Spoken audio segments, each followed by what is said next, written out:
that there's a niche in the market that I'm going to call the chariots of the dads.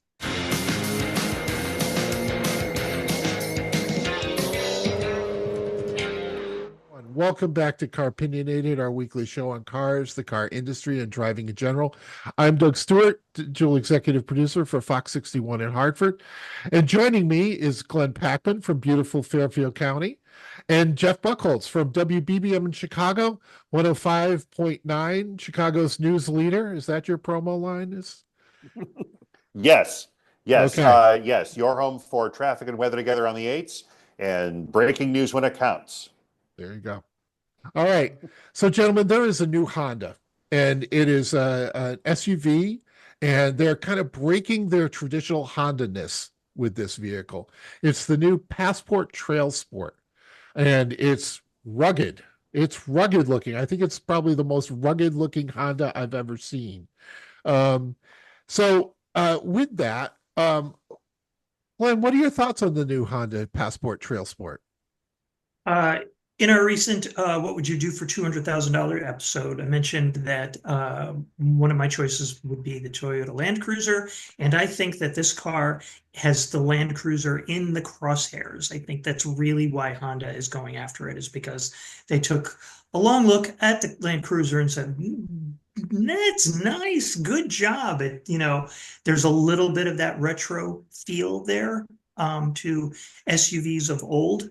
But that being said, they've still incorporated a lot of Honda design language into it. But I honestly do think that there was a conscious effort to sort of match Toyota, who has got to be their top competitor, right?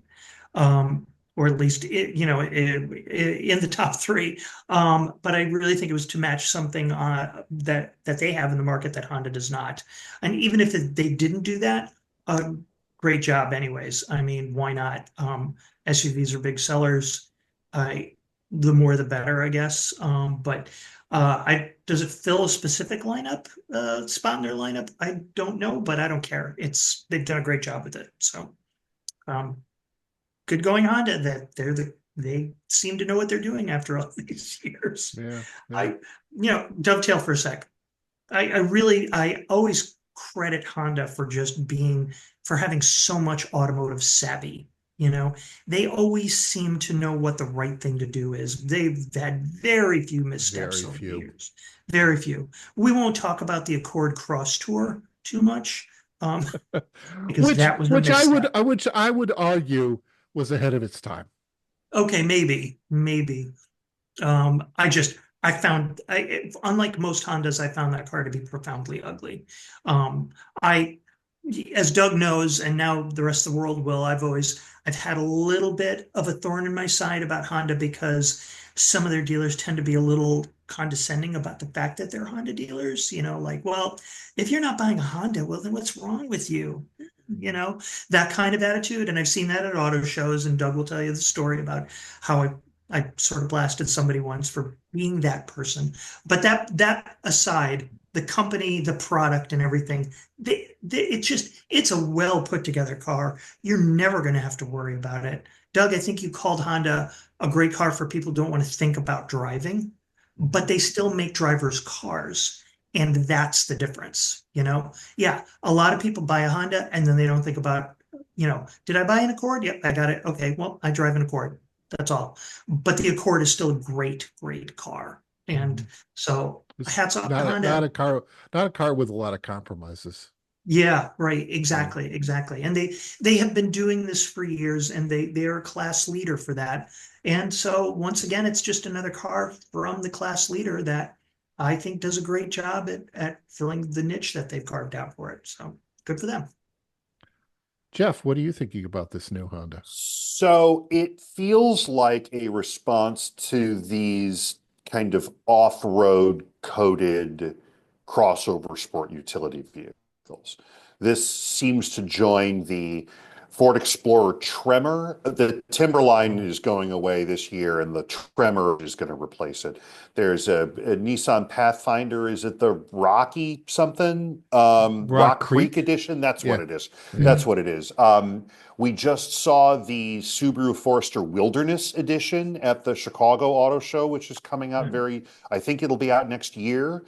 So this is kind of where a lot of these uh, crossover SUVs are headed. The sort of, you can certainly take them on a fire road or a two-track or something, and they're probably, their owners probably won't take them off road, but by gosh, they sure look like they could. And that is really the name of the game here. And this offering from Honda on the two-row Passport is an extension, and we've been talking about the greatness of the Honda Accord. All of its plaudits are deserved. This is an extension of the Accord platform, which also Mhm. gives you the Pilot and the Ridgeline and the Odyssey. Um, it is spread far and wide across the Honda lineup. My favorite feature on this car is probably the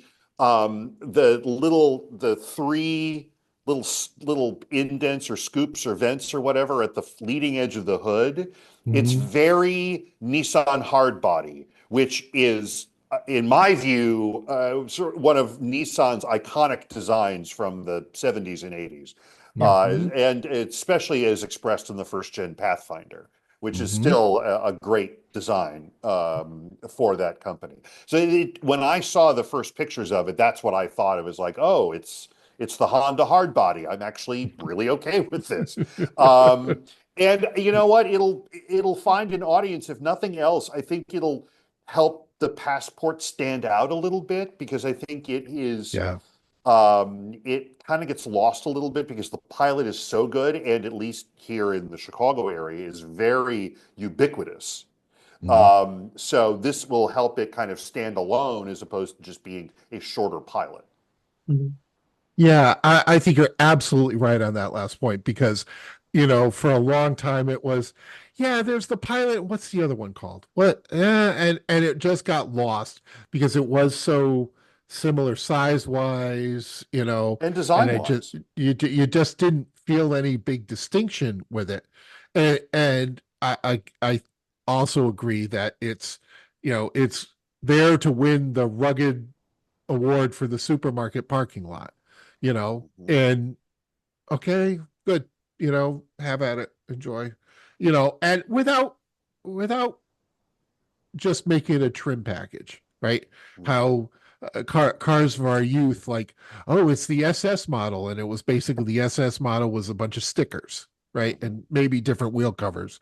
But they have four recovery loops, each able to support twice the vehicle's maximum weight. Which didn't they hang one? I don't know. I'll be able to find a picture, but they hung like three of them.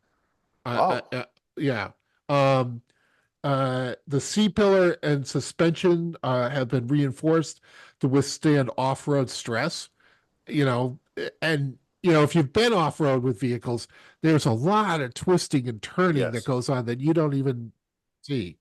um you know it's the antenna. This is according to I think a Detroit Free Press article. uh the antenna is embedded in the rear side window rather than on the roof. Now, as somebody who occasionally puts a canoe on top of his Forester, you don't have to unscrew the antenna Mhm. off the back there. But I just think it's a really good move for them. It fills some space in their lineup where they really haven't had something. I can see this also, and maybe I've just missed it, but I see them doing this with the Ridgeline as well. Mhm. This the same sort of package. Um, for Glenn's point about the going against the Land Cruiser, I would argue that it goes against the Forerunner. Price wise, it's Mhm. 46 to 55, which falls right in that sweet spot of the Forerunner. Which I still haven't seen one yet, and I live a mile from a Toyota dealership, one of the largest in the state, and I want to see a Forerunner. I've Uh, I only will, seen one on the floor at the auto show. That is the okay. only place I've seen. Hmm. Did you Interesting. sit in it? No, Okay. no, I didn't get a chance to. I did sit in the Land Cruiser, however, and it is It deserves its spot on Glenn's $200,000 garage lineup. It's Thank you. Okay. really, really, really good. Yeah. Um, and Honda's figured it out. Like we said, except for the Cross Tour and the ZDX. Okay, you know And what? Hear me out on the cross tour, okay, okay? all right. Imagine a cross tour with the rugged off-road focused wheels from this new Passport, Mhm. raise the ride height a little bit, give it a chunky roof rack, and maybe a light bar across the top.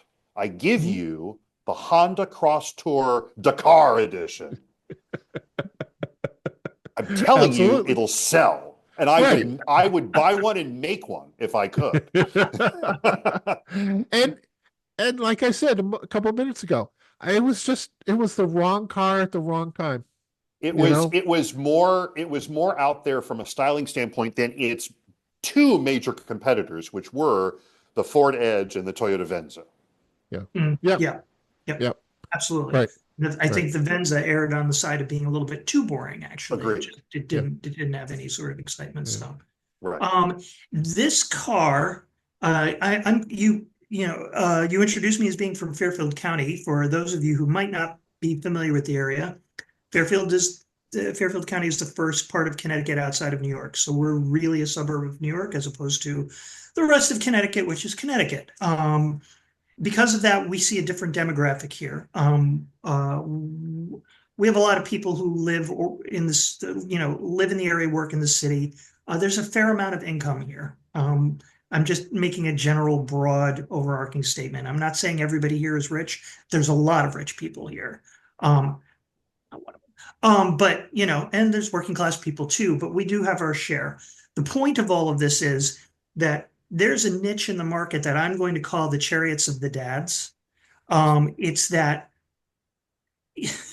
it's it's the guy with a couple kids who still has to haul them everywhere, but still wants to be the guy, the frat guy from college, the guy who might go off-roading some weekend, the guy who's convinced himself that he is going to go camping at least 3 times this year and then maybe makes it once. You know what I'm talking about. And the people that get busy with life, but there is still that niche for a car that puts forth that image. Okay, and this is definitely of that. And if you think about it, I mean, we talked about the Land Cruiser, the Defender to some extent, and there are cars that fit this, but I'm talking going beyond like a Volvo XC90 or the uh, to some extent the BMW X5, maybe, a little bit more luxurious. But do you know where I'm going with this? It's that there's an appeal here to have something really rugged and that Mhm. really states something, and you're still hauling the family in it. Mhm. Glenn, it's interesting that you use that description for the demographic that this Passport appeals to. When Honda introduced the first Ridgeline, the marketing team said they were aiming it at a demographic that they described in quotations as the cool dad. The cool dad. Yeah. Yep. Yeah. I mean that there is that thing, and I get it. It's a desire to want to hang on to a sporting, free-spirited element, even though your life is everything but. And a lot of guys around here hit that, and it's voluntary. I mean, they want to have a family, they want to have the big house, they want to have the kids. But there's also that desire to still have something that speaks to their own free-spirited nature.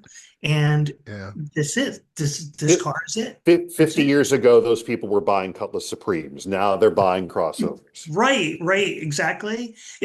Yes, precisely. It was a different.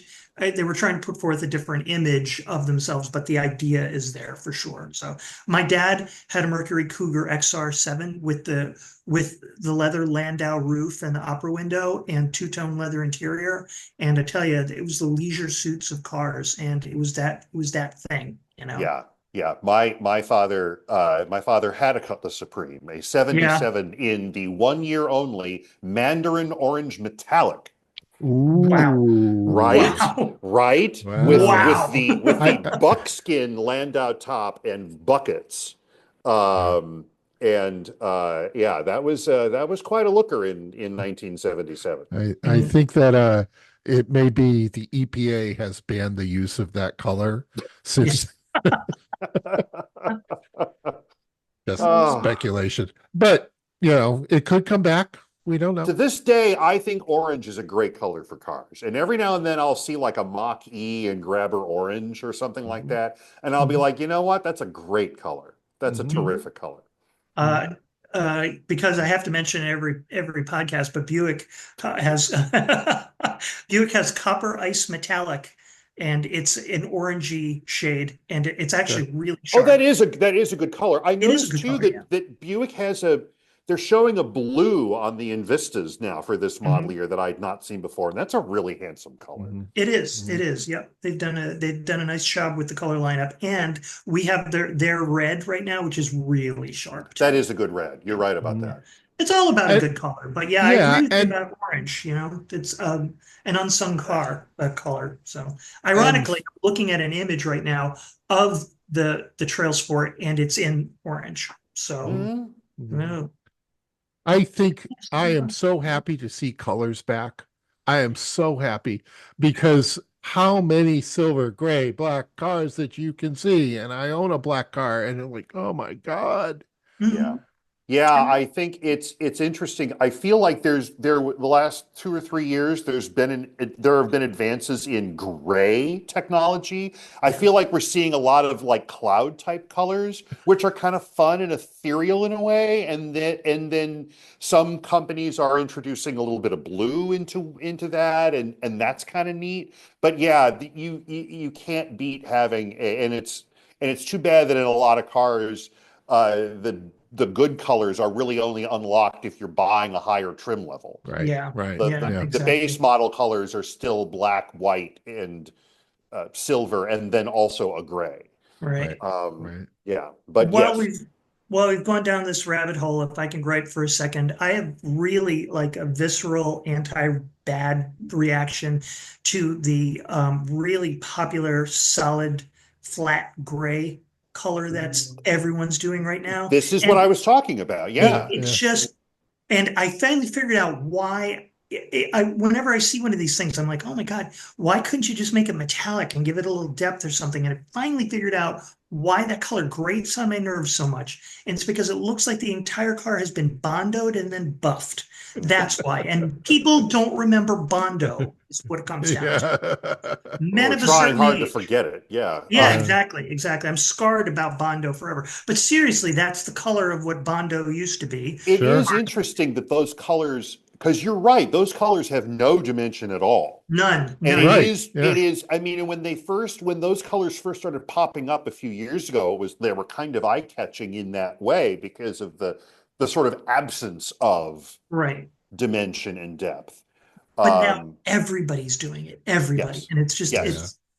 it's And yeah. I've said this story before, but I was at the New York Auto Show when they first introduced the matte colors on the BMW, and I was, doing my thing. I was, but in those environments, the leadership of the, company is there talking one-on-one to the press, and this guy who is one of the top folks at BMW is talking to somebody from the press and says, "Yeah, I don't know, those matte finishes are not going to be a good thing years from now, a couple years from now, Mhm. because how are you going to take care of it? How are you going to maintain it? How are you going to, and I'm like, Fix it. yeah, Mm. yeah, Yeah. exactly. Yeah, I'll, and to this day, some matte finishes, some matte or satin finishes, satin came a little bit later as sort of the midway point. On some cars, they look great. On other cars, I see very little difference from, me taking a can of Rust-Oleum to my Acura. um, don't do that. No, no, Yeah, no, no. Sandy yeah, is, we're leaving Sandy alone. That's yeah, original paint. yeah. I also trace the poor color stuff. This is when I worked for the car rental company, and we bought we bought Tauruses. Tauruses, or we have Sables, whatever that the first Taurus was. We had a bunch of them, and there was taupe, there was medium taupe, there was dark taupe, and taupe is like, it must be French for this is exceedingly boring and somewhat brown. And it was just like, you had this phenomenal car that had this shape that no one else had seen before, and it was taupe. 50 Shades of Taupe. Right, exactly. Well, I mean, remember the champagne gold color that every General Motors, that every Pontiac came in the 80s with the dark brown lower body? I mean, that was, that was that generation too. Right. Anyway.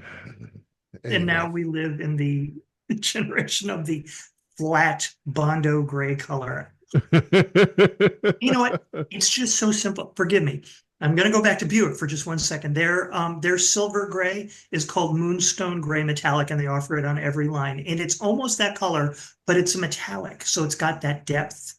And it's a beautiful shade. It's a beautiful shade. And it's almost the same color. It's just that little tweak makes me not think Bondo. And I just think that depth means everything. And okay, flat colors are fine too. Not my favorites, but but the gray, oh God. I had a car full of people recently, and I tried to outline why I feel this way to them, and they all thought I was out of my freaking mind. They were like, I can't imagine that, Glenn. Well, I just, going on about color theory and automobiles. Yeah. Maybe this you remember the good old days when we were talking about Honda Passports? Yeah. Oh, yeah, that. I'm old enough to remember when we talked about Honda Passports on this show. Question, getting back to Passports for a second. Was the first Passport an Isuzu? Yes, it was. It was an Isuzu Rodeo. Yes. Yep, I thought so. It was not the craziest Honda SUV badge engineering, by the way. The crazier one was I don't remember if it was Europe or Australia, where Honda sold the first Land Rover Discoveries. Yes. With Honda badging. Yeah. What? Doug, I know you'll be able to find a picture. Wow. Yeah. Here's a spectrum of Honda reliability and Land Rover reliability. And there is a long line between them. Yep. Yeah. But yes, the Honda Passport, the original Honda Passport, was an Isuzu Rodeo in the same way that the Acura RLX was the Isuzu Trooper. Right. That's right. Back in the day. That's right. I remember that. that. So incestuous. So much intermingling. In exchange, of course, Isuzu got to sell the original Honda Odyssey as the Rodeo. No, was it the Rodeo? No, it wasn't the Rodeo. What was the name? The Oasis. It was the Oasis. All right. Okay. Yeah. Wow. Yeah. And what was what was what? The really ugly Isuzu with like the two fangs in the front? That would be the Via Cross. Via Cross. That is the Via Cross, and I will not hear criticism of the Isuzu Via Cross on this podcast. They were great, especially in yellow. Okay. Back to colors. Wow. So noted. Yeah. Okay. The Trooper 2, I remember somebody I know had one, and I would occasionally borrow it. Boy, it was like the next best thing to having a convertible when it came to looking out the windows, because you could see everything everywhere. Much glass. Might have been very all thin pillars. Yeah. Very upright. Yeah. It was a very upright car. Yeah. And it might have had like rubber flooring instead of carpet. It was very, very, very basic. Yeah. All right, gentlemen, we've covered Hondas Everything. and paint and Sables and everything. So we're going to wrap it up here. Thank you once again for joining me in this endeavor. I appreciate it. And thank you to our audience for watching us. And remember to look for our old Car-Pinionated episodes on our YouTube playlist. And with that, we will see you soon.